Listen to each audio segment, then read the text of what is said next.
Good morning all of you. मैं मंजू यादव आप सभी का वीआरबी एजुकेशन के ऑनलाइन प्लेटफॉर्म पर हार्दिक स्वागत करती हूँ। हमने केमिस्ट्री में लगभग सभी एमसीक्यू कंप्लीट कर लिए थे और आज केमिस्ट्री के एमसीक्यू की लास्ट क्लास होगी। उसके बाद हमारे सभी जो भी हमारे इम्पोर्टेंट क्वेश्चन थे वो हमारे कंप्लीट हो जाएंगे। और आज हमारा चैप्टर है रासायनिक पदार्थ। इस चैप्टर से हमारे जो भी क्वेश्चन बन रहे हैं उनको हम कंप्लीट करेंगे। फर्स्ट क्वेश्चन है,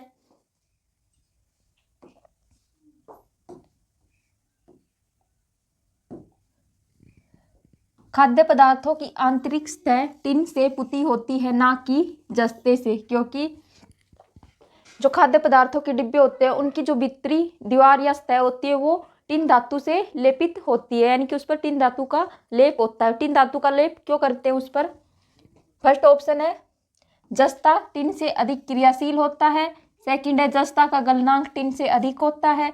जस्ता टिन से कम क्रियाशील होता है। और फोर्थ ऑप्शन है जस्ता टिन से महंगा होता है। टिन का लेप क्यों करते हैं ना कि जस्ते से? क्योंकि जस्ता क्या होता है, टिन से अधिक क्रियाशील होता है। जो जिंक धातु होती है वो क्या होती है, मोर रिएक्टिव, अधिक क्रियाशील होती है। किससे अधिक क्रियाशील होती है? टिन से। इसलिए इस जिंक धातु का लेप नहीं करते हैं। और टिन धातु लेस रिएक्टिव होती है, कम अभिक्रियाशील, इसलिए खाद्य पदार्थों के डिब्बों पर टिन का लेप करते हैं। जिंक जिंक क्या होता है, अधिक क्रियाशील होने के कारण जो भोजन होता है उसमें क्या होता है, कार्बनिक एसिड होते हैं, कार्बनिक अम्ल जो भोजन में उपस्थित होते हैं। तो जस्ता क्या करता है, अधिक क्रियाशील होने के कारण भोजन में उपस्थित कार्बनिक एसिड के साथ क्या करता है, अभिक्रिया करता है। जस्ता कार्बनिक अम्लों के साथ अभिक्रिया करता है और भोजन को क्या कर देता है, खराब या जहरीला कर देता है। भोजन क्या हो जाता है, खराब हो जाता है। इसलिए कभी भी आंतरिक सतह पर जिंक धातु का लेप नहीं करते, इसलिए टिन धातु का उपयोग किया जाता है। तो हमारा राइट आंसर होगा जस्ता टिन से क्या होता है, अधिक क्रियाशील होता है। नेक्स्ट क्वेश्चन है, किस मिश्र धातु का उपयोग विद्युत तारों की परस्पर वेल्डिंग के लिए किया जाता है? जो इलेक्ट्रिक वायर होते हैं उनकी परस्पर वेल्डिंग के लिए किस मिश्र धातु का उपयोग करते हैं? फर्स्ट ऑप्शन है सीसा एवं जस्ता। सेकंड है तांबा एवं जस्ता। थर्ड ऑप्शन है तांबा एवं सीसा। फोर्थ ऑप्शन है सीसा एवं टिन। तो किस मिश्र धातु का उपयोग किया जाता है? सीसा एवं टिन। सीसा का सिंबल है Pb या लेड प्लस, टिन का सिंबल है Sn। सीसा और टिन धातु का परस्पर वेल्डिंग के लिए उपयोग किया जाता है। जो फ्यूज तार होता है बल्ब का वो भी किसका बना होता है, लेड प्लस टिन धातु का। उसमें लेड तो हमारा होता है 63% और टिन होता है 37% क्वांटिटी में टिन होता है। और इस परस्पर वेल्डिंग को क्या कहते हैं, सोल्जर, सोल्जर या टांका। विद्युत तारों की परस्पर वेल्डिंग को क्या कहा जाता है, टांका या सोल्जर कहते हैं। और इसमें कौन सी धातु का उपयोग करते हैं, सीसा एवं टिन धातु का उपयोग किया जाता है। तो इसका राइट आंसर होगा डी। नेक्स्ट क्वेश्चन है, निम्नलिखित में से कौन सी गैस रक्त की ऑक्सीजन धारण की शक्ति को घटा देती है? वह कौन सी गैस है जो रक्त में ऑक्सीजन को ग्रहण करने की शक्ति को कम करती है? फर्स्ट ऑप्शन है कार्बन डाइऑक्साइड CO2। सेकंड है di hydrogen oxide. Third option है सल्फर डाइऑक्साइड। और फोर्थ ऑप्शन है कार्बन मोनोऑक्साइड CO। तो रक्त के ऑक्सीजन धारण शक्ति को घटाने वाली गैस कौन सी हमारी, कार्बन मोनोऑक्साइड। और इस कार्बन मोनोऑक्साइड को क्या कहते हैं, silent suicide gas. Silent suicide gas या मीठी नींद में मौत देने वाली गैस। मीठी नींद में मौत देने वाली गैस। क्योंकि जब सर्दियों में बंद कमरे में अंगीठी जलाकर सोते हैं तो कमरा बंद होने के कारण इस कार्बन डाइऑक्साइड गैस के कारण व्यक्ति की मौत हो जाती है। इसलिए इसको क्या कहते हैं, साइलेंट सुसाइड गैस या मीठी नींद में मौत देने वाली गैस भी कहते हैं। और यह क्या करती है, जो ब्लड होता है उसमें जो ऑक्सीजन होता है उसकी धारण शक्ति को घटा देती है और व्यक्ति की मौत हो जाती है। तो इसका राइट आंसर होगा कार्बन मोनोऑक्साइड CO, इसका फॉर्मूला है। नेक्स्ट क्वेश्चन है, निम्नलिखित में से कौन सा मूल तत्व है? फर्स्ट ऑप्शन है रेत, सेकंड है हीरा, थर्ड ऑप्शन है संगमरमर और फोर्थ ऑप्शन है शक्कर या ग्लूकोज।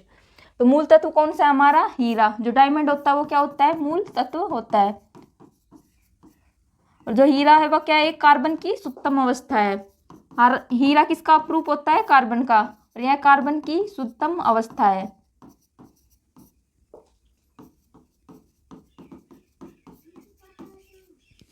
कार्बन की क्या होता है? शुद्धतम अवस्था होता है। क्योंकि जो हीरा है वो अन्य रासायनिक पदार्थों के साथ रिएक्शन नहीं करता है।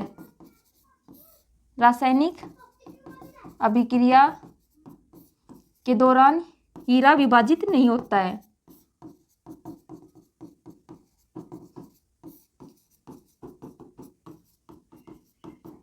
और यह प्रकृति का क्या है? सबसे कठोर पदार्थ होता है हीरा, सबसे कठोर पदार्थ है। और इस हीरे को केमिकल रिएक्शन के दौरान विभाजित नहीं किया जा सकता। तो हमारा राइट आंसर होगा बी हीरा। बाकी के रेत हो गया, संगमरमर हो गया, शक्कर हो गया, इनको रासायनिक अभिक्रियाओं के दौरान विभाजित किया जा सकता है। ये प्रकृति के मूल तत्व नहीं है। नेक्स्ट क्वेश्चन है, सबसे भारी प्राकृतिक तत्व है वह कौन सा एलिमेंट है जो सबसे भारी होता है? फर्स्ट ऑप्शन है यूरेनियम, सेकंड है मरकरी या पारा, थर्ड ऑप्शन है सोना और फोर्थ ऑप्शन है कैल्शियम। तो सबसे भारी प्राकृतिक तत्व कौन सा है? यूरेनियम। जो यूरेनियम क्या होता है? एक प्रकार का रेडियो एक्टिव होता है। यूरेनियम हमारी क्या एक धातु होती है और यह क्या होता है? रेडियो एक्टिव होता है, रेडियो एक्टिव एलिमेंट होता है। और इस यूरेनियम का उपयोग, यूरेनियम का इसके क्या होता है? पिच ब्लेंड, पिच ब्लेंड इसका अयस्क होता है। और इस यूरेनियम का उपयोग नाभिकीय भट्टी में ईंधन के रूप में किया जाता है। नाभिकीय भट्टी में किसके रूप में करते हैं? ईंधन के रूप में उपयोग होता है।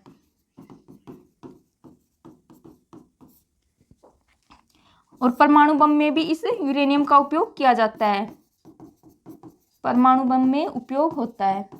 जो परमाणु बम होता है उसमें इसका कौन सा समस्थानिक का यूज करते हैं? 92U235 इसका यूज किया जाता है। एक और इसका समस्थानिक होता है 92U238। ये दोनों ही यूरेनियम धातु के समस्थानिक होते हैं। जो परमाणु बम होता है उसमें 92U235 का उपयोग किया जाता है। और इस यूरेनियम को क्या कहते हैं? आशा धातु, मेटल ऑफ होप, आशा धातु या येलो केक, ये इसके उपनाम है। मेटल ऑफ होप, आशा धातु या येलो केक इस यूरेनियम धातु को कहते हैं। और यूरेनियम धातु के भंडार भारत में झारखंड में पाए जाते हैं। इसके भंडार कहाँ मिलते हैं? झारखंड में। जो थोरियम धातु है उसके भंडार तो केरल में, और यूरेनियम के भंडार कहाँ है? झारखंड में।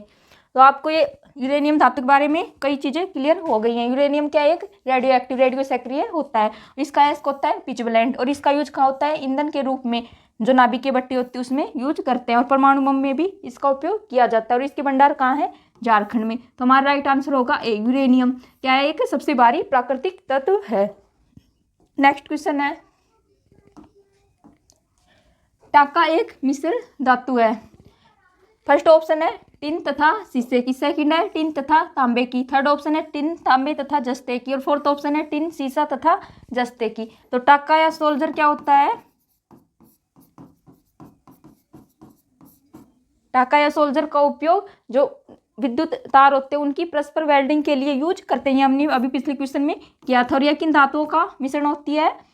शीशा प्लस टिन धातु का मिश्रण होती है, जिनमें लेड तो होता है 73% और टिन होता है 37%। किन किन धातु का मिश्रण होती है? लेड प्लस टिन का।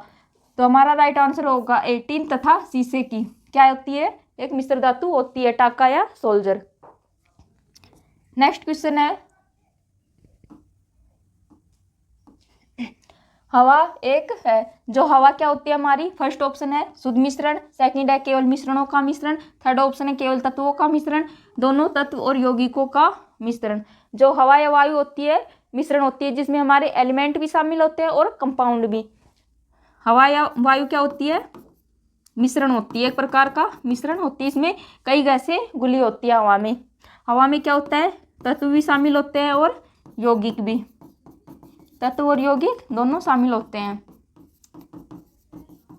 हवा में एलिमेंट जैसे सल्फर हो गया, कार्बन हो गया, ये सभी एलिमेंट मौजूद होते हैं। और इसमें कंपाउंड जैसे कि carbon dioxide, sulphur dioxide, H2O जलवाष्प भी शामिल होता है हवा में। ये सभी क्या हमारे कंपाउंड होते हैं। तो हवा क्या होती है, एक प्रकार का मिश्रण होती है और इसमें क्या क्या शामिल होते हैं, तत्व और यौगिक दोनों का मिश्रण होती है। तो इस क्वेश्चन का राइट आंसर होगा डी। नेक्स्ट क्वेश्चन है, अशुद्धि से पूर्ण रूप से मुक्त परम शुद्ध जल को कहा जाता है। ऐसा जल जिसमें अशुद्धि बिल्कुल भी नहीं होती है, यानी कि वह बिल्कुल शुद्ध जल होता है और उस जल को क्या कहते हैं। फर्स्ट ऑप्शन है अशुद्ध जल, सेकंड है खनिज जल, थर्ड ऑप्शन है झरने का जल और फोर्थ ऑप्शन है उबला हुआ जल। तो सबसे शुद्ध जल कौन सा हमारा, अशुद्ध जल। जो अशुद्ध जल होता है उसके दो रूप होते हैं, एक तो वर्षा का जल, वर्षा का जल और हिमपात का जल।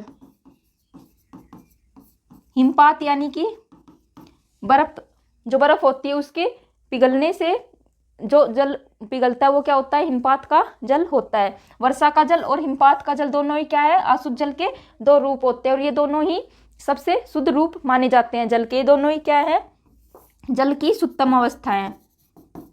इनसे जो जल प्राप्त होता है वो बिल्कुल शुद्ध होता है।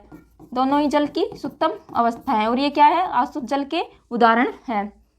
और जो अशुद्ध जल होता है जैसे झरने का जल हो गया, उबला हुआ जल, समुद्री जल हो गए, अगर उनको हम आसवन विधि या वाष्पीकरण के द्वारा शुद्ध करते हैं तो वो भी अशुद्ध जल माना जाता है। तो हमारा क्वेश्चन था अशुद्धि से पूर्ण रूप से मुक्त परम शुद्ध जल को क्या कहा जाता है, अशुद्ध जल। तो हमारा राइट आंसर होगा ए, अशुद्ध जल। नेक्स्ट क्वेश्चन है, निम्नलिखित में से कौन सी गैस पीने के पानी को शुद्ध करने के लिए प्रयोग में लाई जाती है। वह कौन सी गैस है जो हमारा पीने का पानी होता है उसको शुद्ध करने के लिए यूज करते हैं। फर्स्ट ऑप्शन है हीलियम, सेकंड है chlorine, helium gas, chlorine gas, fluorine gas और कार्बन डाइऑक्साइड गैस। तो जल को शुद्ध करने के लिए कौन सी गैस का यूज करते हैं, क्लोरीन गैस का यूज किया जाता है। तो इस क्वेश्चन का राइट आंसर होगा B, chlorine gas. Next question है, निम्न में से कौन सा यौगिक अम्लीय तथा क्षारकीय दोनों व्यवहार प्रदर्शित करता है। वह कौन सा कंपाउंड है जो जिसकी नेचर एसिडिक और बेसिक दोनों होती है। फर्स्ट ऑप्शन है एल्यूमिनियम ऑक्साइड Al2O3, सेकंड है कार्बन डाइऑक्साइड, थर्ड ऑप्शन है पोटेशियम हाइड्रोक्साइड और फोर्थ ऑप्शन है सोडियम हाइड्रोक्साइड। अम्ल और क्षार दोनों की तरह व्यवहार प्रदर्शित करने वाला यौगिक है एल्यूमिनियम ऑक्साइड। जो एल्यूमिनियम ऑक्साइड होता है उसकी प्रकृति क्या होती है, उभयधर्मी नेचर होती है, उभयधर्मी प्रकृति होती है, एम्फोटेरिक। इसकी नेचर कैसी होती है, एम्फोटेरिक, उभयधर्मी नेचर होती है। यह क्या करता है, एल्यूमिनियम ऑक्साइड जो अम्ल और क्षार होते हैं दोनों के साथ रिएक्शन करके क्या बनाता है, लवण और जल, लवण और जल का निर्माण करता है। अम्ल और क्षार दोनों के साथ अभिक्रिया करके लवण और जल का निर्माण करता है। ऐसे पदार्थ क्या कहलाते हैं, उभयधर्मी ऑक्साइड कहलाते हैं, क्योंकि इसकी प्रकृति अम्लीय भी होती है और क्षारीय भी होती है, दोनों होती है।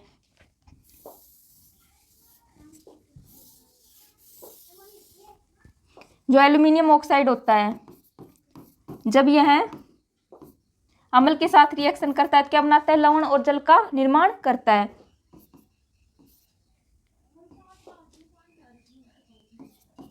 (2AlCl3 + 3H2O। ये तो हमारा क्या, जब यह हमारा HCl क्या होता है, एक स्ट्रॉन्ग एसिड होता है, हाइड्रोक्लोरिक एसिड, और ये हमारा क्या है, एल्यूमिनियम ऑक्साइड होता है। जब ये इन दोनों के मध्य रिएक्शन होती है तो किसका निर्माण होता है, लवण और जल का निर्माण होता है। जो एल्यूमिनियम क्लोराइड हमारा क्या है, एक साल्ट है, और H2 हमारा क्या है, जल होता है। तो जब यह अम्ल के साथ रिएक्शन करता है तो किसका निर्माण करता है, लवण और जल का। नेक्स्ट क्वेश्चन है, खालिस्तान ऑक्साइड अम्लों के साथ साथ क्षारों के साथ भी अभिक्रिया करते हैं। वह कौन से ऑक्साइड है जो अम्लीय और क्षारीय दोनों व्यवहार करते हैं। फर्स्ट ऑप्शन है निष्क्रिय, सेकंड है अम्लीय, थर्ड ऑप्शन है क्षारीय और फोर्थ ऑप्शन है उभयधर्मी। कौन से ऑक्साइड होते हैं? वो उभयधर्मी ऑक्साइड होते हैं जो अम्लीय और क्षारीय दोनों व्यवहार प्रदर्शित करते हैं। नेक्स्ट क्वेश्चन है निम्नलिखित में से कौन सा कथन गलत है? फर्स्ट ऑप्शन है फेनोल्फथेलिन साबुन के घोल में गुलाबी बन जाता है। सेकंड है गैर मेटालिक ऑक्साइड प्रकृति में अम्लीय होते हैं। थर्ड ऑप्शन है नींबू में साइट्रिक अम्ल होता है। और फोर्थ ऑप्शन है सोडियम हाइड्रोक्साइड की क्षारीय प्रकृति सोडियम आयनों की उपस्थिति के कारण होती है। तो हमें ट्रू कथन बताना है, जो हमारा गलत कथन कौन सा है वो हमें बताना है। जो फेनोल्फथेलिन होता है वो साबुन के घोल में, साबुन का घोल क्या होता है? क्षारीय होता है। साबुन के घोल की नेचर क्या होती है? बेसिक। और जो फेनोल्फथेलिन होता है जब वो उसको साबुन के घोल में घोलते हैं तो कौन सा कलर देता है? गुलाबी कलर देता है, पिंक कलर। कैसा बन जाता है वह? साबुन के घोल के साथ गुलाबी रंग का बन जाता है। ये बात भी हमारी क्या है? सही है। सेकंड ऑप्शन है गैर मेटालिक ऑक्साइड प्रकृति में अम्लीय होते हैं। जो मेटालिक ऑक्साइड होते हैं यानी कि धात्विक ऑक्साइड, उनकी जो नेचर होती है वो क्या होती है? क्षारीय होती है। लेकिन जो नॉन मेटालिक या गैर मेटालिक ऑक्साइड होती है उनकी प्रकृति बेसिक होती है, अम्लीय होती है। ये ऑप्शन भी क्या है? सही है। थर्ड ऑप्शन है नींबू में साइट्रिक अम्ल होता है। ये कथन भी सही है। और फोर्थ ऑप्शन है सोडियम हाइड्रोक्साइड की क्षारीय प्रकृति सोडियम आयनों की उपस्थिति के कारण होती है।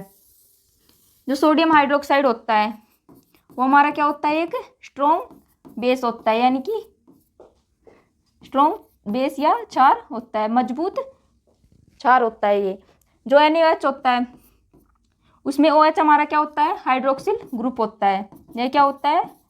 Hydroxyl group.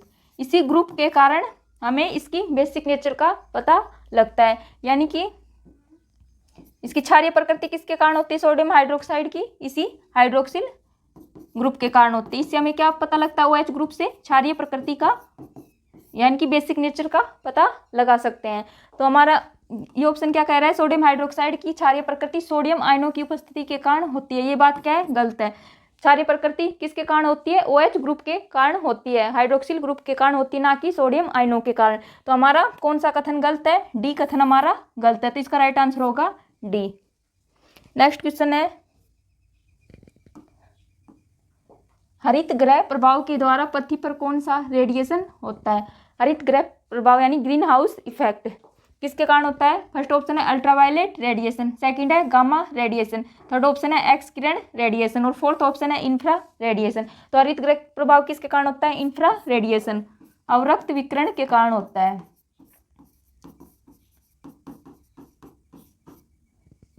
इस हरित गृह प्रभाव में क्या होता है? ग्रीन हाउस इफेक्ट में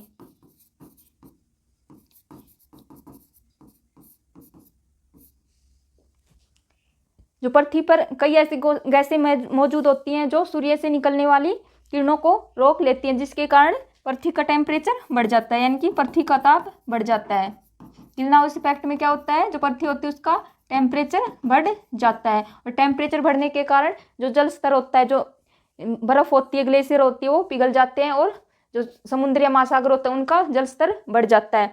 इसके कारण क्या होता है? हरित गृह प्रभाव में पृथ्वी का ताप बढ़ जाता है। और हरित गृह प्रभाव ग्रीन हाउस गैसें कौन सी? हमारी 4 गैसें होती हैं। एक तो होती है कार्बन डाइऑक्साइड जिसकी मात्रा होती है 60%, ये सर्वाधिक मात्रा में होती है कार्बन डाइऑक्साइड। दूसरे नंबर पर आती है मीथेन जिसकी मात्रा होती है 20%। और थर्ड नंबर पर आती है हमारी CFC क्लोरोफ्लोरोकार्बन जिसकी मात्रा होती है 14%। और सबसे कम मात्रा में होती है हमारी नाइट्रस ऑक्साइड जिसकी मात्रा होती है हमारी 6%। ये चारों क्या है? ग्रीन हाउस गैसें होती है, जिनमें सबसे अधिक तो होती है कार्बन डाइऑक्साइड, दूसरे नंबर पर मीथेन, थर्ड नंबर पर क्लोरोफ्लोरोकार्बन और फोर्थ नंबर पर होती है हमारी नाइट्रस ऑक्साइड। ये क्या है? सभी ग्रीन हाउस गैसें होती हैं। और ग्रीन हाउस में कौन सा रेडिएशन होता है? अवरक्त विकिरण या इंफ्रारेड रेडिएशन होता है, जिसके कारण जो सूर्य से निकलने वाली किरणें रुक जाती हैं। नेक्स्ट क्वेश्चन है पृथ्वी का उष्मायन का अर्थ है। पृथ्वी का उष्मायन यानी कि पृथ्वी के टेम्परेचर में वृद्धि। फर्स्ट ऑप्शन है ग्रीन हाउस गैसों द्वारा पृथ्वी के तापमान में वृद्धि, सेकंड है समुद्र में ज्वार भाटा आना, थर्ड ऑप्शन है घने जंगलों से वायुमंडल में गैस उत्सर्जन, फोर्थ ऑप्शन है पवन ऊर्जा के कारण पृथ्वी के ताप में वृद्धि होना। तो पृथ्वी के ऊष्मायन का क्या अर्थ है? ग्रीन हाउस गैसों के कारण पृथ्वी के तापमान में क्या होती है? वृद्धि होती है, और इसे क्या कहते हैं? हरित गृह प्रभाव या ग्रीन हाउस इफेक्ट, क्योंकि जो पृथ्वी होता है उसका टेम्परेचर बढ़ जाता है। तो इसका राइट आंसर होगा ए। नेक्स्ट क्वेश्चन है, महासागरों में जल स्तर वृद्धि का कारण है। जो महासागरीय समुद्र होते हैं उनका जल स्तर किस प्रकार बढ़ता है? फर्स्ट ऑप्शन है ध्रुवीय प्रदेश में बर्फ का पिघलना, सेकंड है अत्यधिक वर्षा, थर्ड ऑप्शन है अम्ल वर्षा, और फोर्थ ऑप्शन है इनमें से कोई नहीं। तो जल स्तर की वृद्धि का क्या कारण है? ध्रुवीय प्रदेश में बर्फ का पिघलना, जो ग्लेशियर होते हैं बर्फ के वो पिघल जाते हैं, क्योंकि जो ग्रीन हाउस इफेक्ट के कारण पृथ्वी के टेम्परेचर में वृद्धि हो जाती है, और टेम्परेचर बढ़ने के कारण ग्लेशियर से बर्फ पिघलना स्टार्ट हो जाती है और जल स्तर क्या होता है? बढ़ जाता है। तो इसका राइट आंसर होगा ए। नेक्स्ट क्वेश्चन है, ताजमहल के पीले होने के लिए निम्नलिखित में से कौन सा जिम्मेदार है? जो ताजमहल है वो संगमरमर पत्थर का बना है, और उसका वो धीरे धीरे उसका रंग पीला पड़ता जा रहा है, और वो किसके कारण होता है? फर्स्ट ऑप्शन है नाइट्रोजन डाइऑक्साइड, सेकंड है सल्फर डाइऑक्साइड, थर्ड ऑप्शन है सल्फर, और फोर्थ ऑप्शन है क्लोरीन। तो ताजमहल के पीले होने का कारण क्या है? Sulphur dioxide. जो अम्लीय वर्षा होती है, ये सल्फर डाइऑक्साइड अम्लीय वर्षा का प्रमुख घटक होता है। जो एसिडिक रेन होती है उसमें क्या होता है?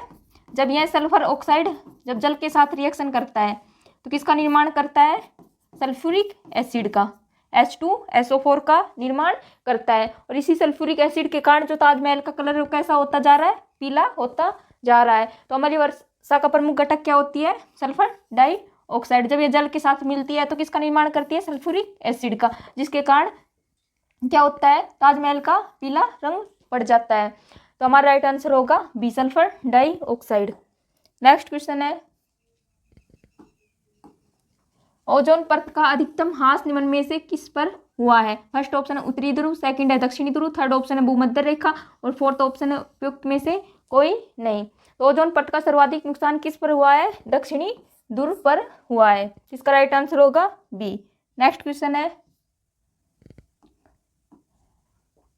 क्योटो प्रोटोकॉल का मुख्य उद्देश्य क्या था? जो क्योटो प्रोटोकॉल है उसका मुख्य उद्देश्य क्या था? फर्स्ट ऑप्शन है भूजल प्रदूषण, सेकंड है जैव विविधता का संरक्षण, फोर्थ ऑप्शन है ग्लोबल वार्मिंग, और लास्ट ऑप्शन है जलवायु परिवर्तन। क्योटो प्रोटोकॉल का मुख्य उद्देश्य क्या है? ग्लोबल वार्मिंग, यानी कि पृथ्वी के बढ़ते हुए टेम्परेचर को कम करना। जो क्योटो प्रोटोकॉल है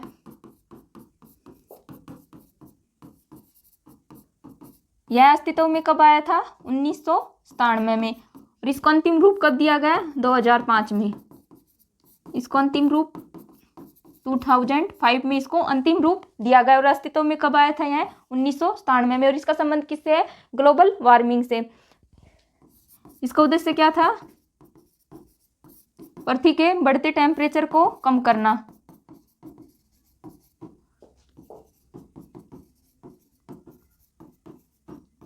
यानी कि ऐसे रासायनिक पदार्थ या गैसें जिनके कारण पृथ्वी के टेम्परेचर में वृद्धि हो रही है, जैसे कार्बन डाइऑक्साइड हो गया, मीथेन हो गया, क्लोरोफ्लोरोकार्बन, इन गैसों के उत्पादन में कमी लाना, यानी कि ग्लोबल वार्मिंग में योगदान देने वाली गैसों के उत्पादन को कम करना। ये किसका उद्देश्य था? क्योटो प्रोटोकॉल का। और यह अस्तित्व में कब आया था? 1997 में। और इसका संबंध किससे था? ग्लोबल वार्मिंग से। नेक्स्ट क्वेश्चन है, मॉन्ट्रियल प्रोटोकॉल का मुख्य उद्देश्य क्या था? जो मॉन्ट्रियल प्रोटोकॉल हुआ था उसका मुख्य उद्देश्य क्या था? ओजोन परत का संरक्षण, सेकंड ऑप्शन है जैव विविधता का संरक्षण, थर्ड ऑप्शन है ग्लोबल वार्मिंग, और फोर्थ ऑप्शन है जलवायु परिवर्तन। तो मॉन्ट्रियल प्रोटोकॉल का संबंध किससे था? ओजोन परत के संरक्षण से। और यह अस्तित्व में कब आया था? मॉन्ट्रियल प्रोटोकॉल मॉन्ट्रियल प्रोटोकॉल कब अस्तित्व में आया था? 1987 में यह अस्तित्व में आया था, और इसका संबंध किससे है? ओजोन परत के संरक्षण से। जो हमारी ओजोन परत है उसका धीरे धीरे नुकसान या क्षरण हो रहा है, उसको कम करने के लिए कौन सा प्रोटोकॉल हुआ था? Montreal protocol. और यह एक क्या था? अंतर्राष्ट्रीय समझौता। जो मॉन्ट्रियल और क्योटो प्रोटोकॉल है वो कई देशों के बीच समझौता हुआ था। ये दोनों ही क्या है? अंतर्राष्ट्रीय समझौते हैं, और इसका संबंध किससे? ओजोन परत के संरक्षण से, यानी कि ऐसे पदार्थों में कमी, ऐसे पदार्थ या गैसों में कमी लाना जिसके कारण ओजोन परत का नुकसान हो रहा है। ये इसका मुख्य उद्देश्य था। तो इसका राइट आंसर होगा ए, ओजोन परत का संरक्षण किससे संबंधित है? मॉन्ट्रियल प्रोटोकॉल से। नेक्स्ट क्वेश्चन है, जब पेट्रोलियम को गर्म किया जाता है तो सर्वाधिक मात्रा में निकलने वाली वाष्प या गैस कौन सी होती है? फर्स्ट ऑप्शन है केरोसिन, सेकंड है साइमोजीन, थर्ड ऑप्शन है वैसलीन और फोर्थ ऑप्शन है पेट्रोलियम ईथर। तो पेट्रोलियम पदार्थ को गर्म करने पर सर्वाधिक मात्रा में कौन सी वाष्प निकलती है? Petroleum ether. नेक्स्ट क्वेश्चन है,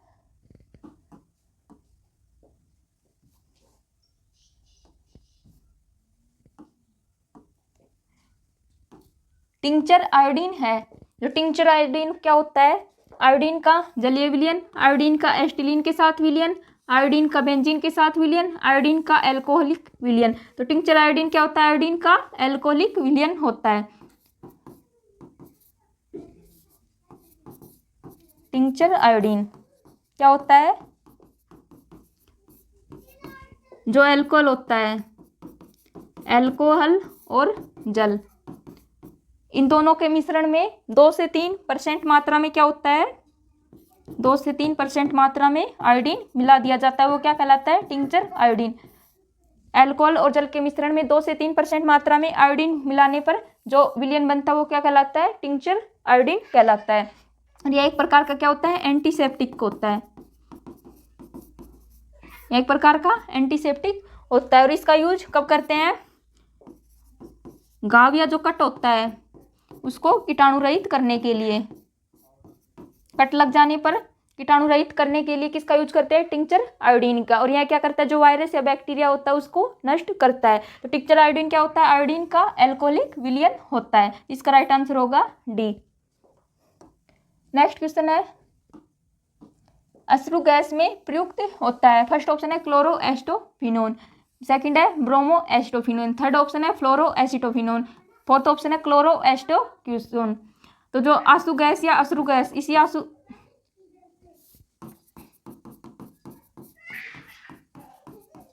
इसको अश्रु गैस भी कहते हैं और आंसू गैस भी कहते हैं। इसका दूसरा नाम क्या है? क्लोरोपिक्रीन। इसका रासायनिक नाम क्या होता है? क्लोरोपिक्रीन। और इसका रासायनिक फॉर्मूला होता है CCl3NO2। Chloro nitromethane, chloro nitromethane. इसका रासायनिक नाम क्या होता है? Tetra chloro nitromethane. और इसको क्या कहते हैं? क्लोरोपिक्रीन गैस भी कहते हैं, इसी आंसू गैस या अश्रु गैस को।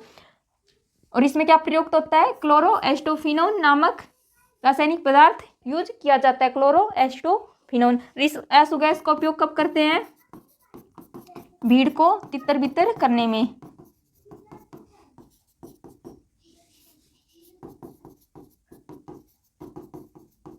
यानी कि भीड़ को भगाने में इस आंसू गैस का उपयोग किया जाता है। कई बार आंदोलन हो जाता है या युद्ध की स्थिति में इस अश्रु गैस का उपयोग किया जाता है ताकि जो भीड़ है वो तितर बितर हो जाए। और इस आंसू गैस के कारण जो आंखों में पानी आने लगता है, आंखों में पानी आता है। और इसमें क्या प्रयुक्त होता है? क्लोरो एस्टोफिनोन प्रयुक्त होता है। तो इसका राइट आंसर होगा ए। नेक्स्ट क्वेश्चन है,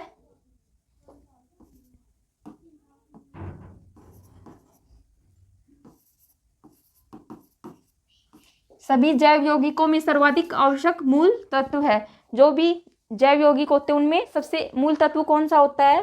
फर्स्ट ऑप्शन है गंधक, सेकंड है कार्बन, थर्ड ऑप्शन है ऑक्सीजन और फोर्थ ऑप्शन है नाइट्रोजन। तो सभी जैव यौगिकों का आवश्यक तत्व क्या होता है? कार्बन होता है। ये सब, इसको कार्बन को सभी जैव यौगिकों का मूल तत्व माना जाता है। तो इसका राइट आंसर होगा बी।